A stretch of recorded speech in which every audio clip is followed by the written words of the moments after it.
It was supposed to be a private, scenic escape. A luxury train ride through the heart of Italy, far from the noise of LA, far from the politics of Forrester creations, far from the tangled web of betrayals and broken promises. Just four of them, Eric, Brooke, Nick, and Ridge. No press, no boardroom battles. Just time. Time to talk, reconnect, and breathe. But none of them could have predicted how quickly everything would go off the rails. The train derailed somewhere in the Tuscan hills, and within moments, the vacation turned into a nightmare. Rescue teams swarmed the wreckage. Flames rose into the sky. Shattered glass, broken steel, smoke, and screams. The bodies of Eric, Nick, and Brooke were recovered within hours. Ridge survived, but barely. And when he woke up in an Italian hospital, bruised, burned, and disoriented, he was the only one left. The call came to LA in the middle of the night. Steffi answered, voice groggy, confused. She thought it was a mistake. A prank. A wrong number. But it wasn't. The American consulate confirmed it. The media ran the headlines by morning. Tragedy in Tuscany. Forrester patriarch and 2 others dead in train derailment. Ridge was in critical condition. The family was shattered. Taylor flew out immediately. She didn't think twice. She needed to see him, needed to make sure he was really alive. Because losing Eric was unbearable. Losing Brooke was unthinkable. But Ridge? Ridge was supposed to be indestructible. By the time Ridge returned to Los Angeles, he was a different man. Thinner. Paler. Haunted. He walked with a limp, barely spoke, and refused to talk about the crash. When reporters swarmed him at the airport, asking for details, asking what happened, he simply said, "They're gone," and got into the car. But silence couldn't hide the storm that followed. The funeral was a global media event. Fashion royalty, celebrities, journalists, and family gathered to mourn the losses. 3 coffins. 3 names. Eric Forrester, the heart and founder of Forrester Creations. Brooke Logan, the face and fire behind decades of scandal and success. Nick Marone, the wild card who always found himself pulled into the Logan orbit and never truly escaped it. Gone. All gone. Ridge stood before the mourners, trying to find words. But none came. His voice cracked. His eyes burned. And still, he refused to say what everyone wanted to hear, what really happened on that train star. Rumors swirled. A mechanical failure. Sabotage. Human error.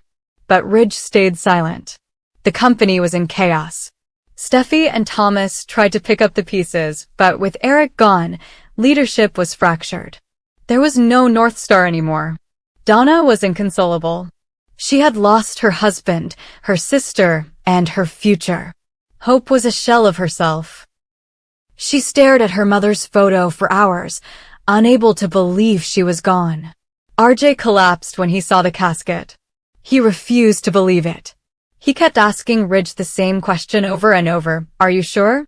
Are you absolutely sure? But Ridge wouldn't answer. He just looked away. Behind closed doors, the pressure mounted. Taylor begged him to open up. Ridge, you were there.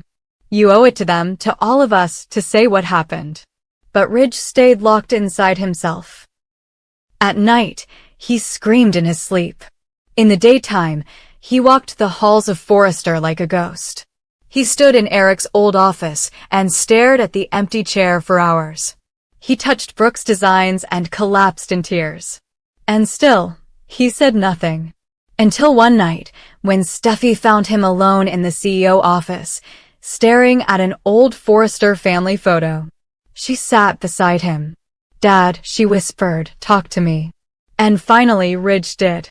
"It was raining," he began. "Harder than I've ever seen." The train hit a bend too fast. We knew something was wrong. Eric, he tried to hold on to Brooke. She screamed. Nick grabbed the emergency brake. I remember Brooke calling my name. Then we were in the air. Just noise, metal, screaming. I blacked out. When I came to, they were gone. I was lying in mud and glass, and I knew I was the only one left. Steffi cried, but Ridge didn't. Not this time. He had no more tears left. Forrester Creations was forced into transition. The board pushed for clarity. Who would take over Eric's role? Who would lead the future of the company? Steffi tried to steady the ship, but Ridge wasn't ready to lead. He refused meetings. He avoided interviews. He barely showed up. Thomas stepped up, designing, innovating, rallying the team. But the grief hovered over every runway, every fabric sample, every model fitting. Nothing felt right without Eric's guiding hand or Brooke's bold voice. Meanwhile, a storm brewed within the Marone estate. Nick's unexpected death raised questions. Who would inherit his shares? His assets? His secrets? And more importantly, what did his final days reveal about the people around him? Rumors surfaced that Nick and Brooke had gotten close again on that trip, that maybe their relationship had rekindled. Some speculated that Ridge had been the odd man out, that tensions had risen before the derailment. But no one could confirm it. Only Ridge knew. And he wasn't talking. But the pressure didn't stop. Hope demanded answers. She needed closure. She asked Ridge again and again if Brooke's final moments were peaceful, if she said anything, if she was afraid. And Ridge, unable to look hope in the eye, said only, "She held my hand." That was the only comfort he could give. As the weeks dragged on, a sense of unease settled in. Ridge began behaving erratically. He drank more. He disappeared for hours. He lashed out in meetings. He ignored messages from RJ. He avoided Donna completely. When confronted, he snapped, "You weren't there. You don't know what it was like." Behind his walls, Ridge wrestled with guilt. Not just survivor's guilt, but something deeper, darker. He hadn't told the full truth. Not to the board. Not to his children.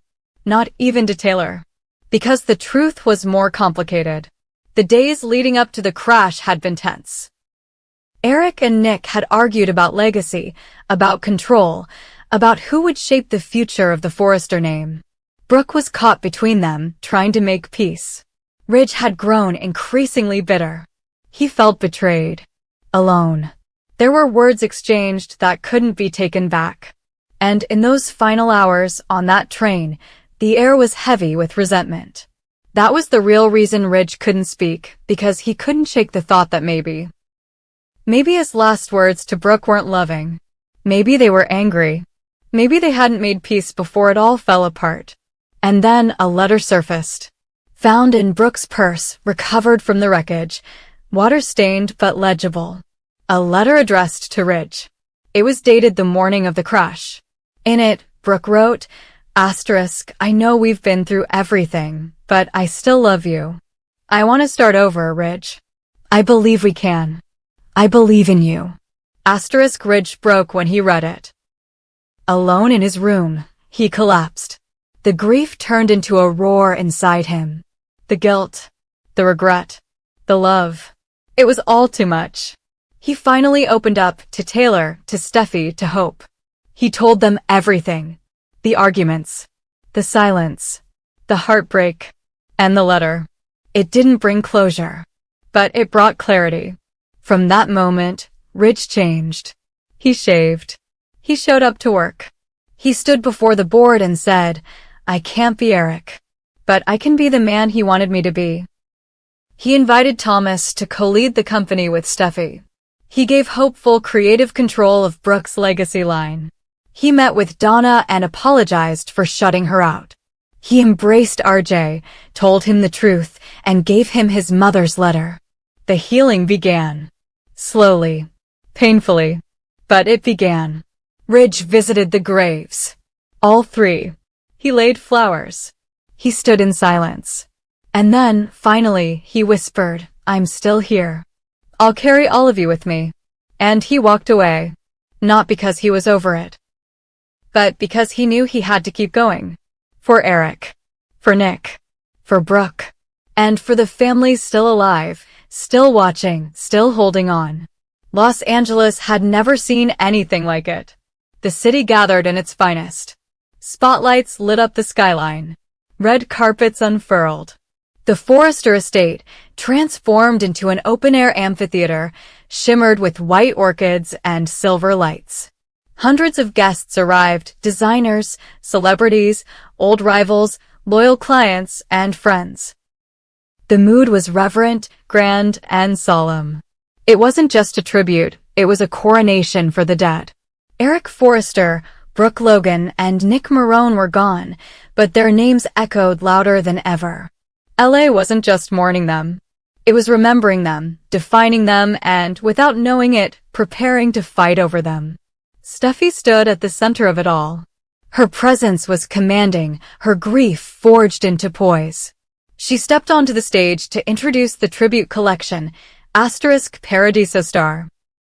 Every piece was personal. Eric's architectural elegance shaped the cuts, the structure. Brooke's sensuality lingered in the fabrics, the plunging necklines, the daring silhouettes. It was a collection built on their legacy. A runway draped in memory. As models walked with measured grace, the audience leaned in, watching not just fashion, but echoes. The closing gown, gold silk, hand-stitched lace, and an open back, drew audible gasps. It was Brooke reborn. Bold, defiant, unforgettable. Then came Ridge. His limp was noticeable, but his eyes were steady. He walked to the front, alone, holding a single sketch pad. The lights dimmed. He turned to the audience and said, "This was the last thing I ever drew. I was on the train. We were laughing. Brooke was teasing me, and Eric had just shown me something ridiculous," Nick said. I picked up a pencil and started sketching. This is what came out. The sketch appeared behind him, projected 2 stories high. It was simple. A dress, flowing and soft, surrounded by rays of light, with a handwritten note beneath it. For her. Ridge said nothing more. The silence hit heavier than words. The applause swelled, and for a moment, there was unity. Forrester's history stood tall. The family was whole, on stage or in memory. But then, Jackie Marone stood up from her front row seat. She walked to the stage, silver clutch in hand, and took the microphone before security could stop her. Her voice was smooth, calm, cold. "Tonight is about truth," she said. "And legacy. So let's honor that with full transparency." Before Nick left for Italy, he signed a contract with Forrester Creations, an agreement that gave him 33% of the company in perpetuity. That contract was never voided. Gasps shot through the crowd. Ridge froze. Steffi stiffened. Thomas stood, but Taylor held him back. Jackie wasn't done. She pulled a document from her bag and handed it to a notary who stepped forward from the shadows. "It's notarized. It's valid. And it changes everything." The lights flickered.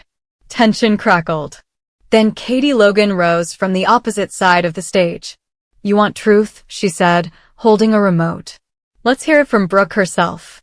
Before anyone could react, the giant screens behind her blinked on. It was Brooke, recorded weeks before the Italy trip. Her voice trembled, but her eyes were clear. "If you're seeing this, it means I'm gone," she said. The room fell into stunned silence. "I want to set the record straight. I never wanted control. I wanted peace. But I also need people to know. There's a reason I asked Ridge to go on that train. There's something he doesn't know. Something about the Forrester line. About bloodlines. About truth." The screen cut to black. Pandemonium broke out. Steffi demanded the video be stopped. Ridge shouted for order. Katie tried to play the rest, but security cut the feed. People began shouting. Half the audience turned toward Jackie's claim, whispers of stolen shares, legal battles, corporate betrayal. The other half murmured about Brooke's cryptic final words: DNA? Bloodlines? Had there been another secret child? Was Ridge not Eric's son after all? Was someone else a rightful heir? Hope was in shock. She clutched Donna's hand. "What did Mom mean?" she whispered. Donna couldn't answer. She was already dialing someone. RJ stood like stone. Paris and Zend exchanged nervous glances. Carter tried to find Ridge, but Ridge had disappeared from the stage. In the chaos, Liam tried to take Hope aside, but she pushed him away. Not now, Liam. Not now. In the green room, Steffi cornered Katie. You blindsided us. She asked me to share it if something happened, Katie snapped. I'm honoring her. You should try it sometime. Outside, reporters began swarming the exits. Headlines were already forming. Forrester chaos. Tribute implodes with family secrets. Asterisk who owns Forrester now? Asterisk Brooke's final message. What did she know? And then, quietly, unnoticed by the crowd, a young woman stepped through the back of the venue. Dark hair. Nervous eyes. A resemblance to Nick. A trace of Brooke's features. She approached Jackie slowly. I got your message, she said. I'm ready. Jackie looked at her, nodded once, and said, It's time they all knew who you are. Backstage, Ridge stood alone, staring at his sketch. He didn't hear Steffi calling his name. He didn't register the security team trying to get him out of the building. His mind was locked on Brooke's words, there's something he doesn't know. What didn't he know? And why had she waited until the end to say it? As the night dissolved into legal teams, media firestorms, and warring factions, one thing became clear. This was no longer a memorial. This was the beginning of a war. Not everyone was ready for it, but no one could stop it. The past had come alive, and it demanded answers.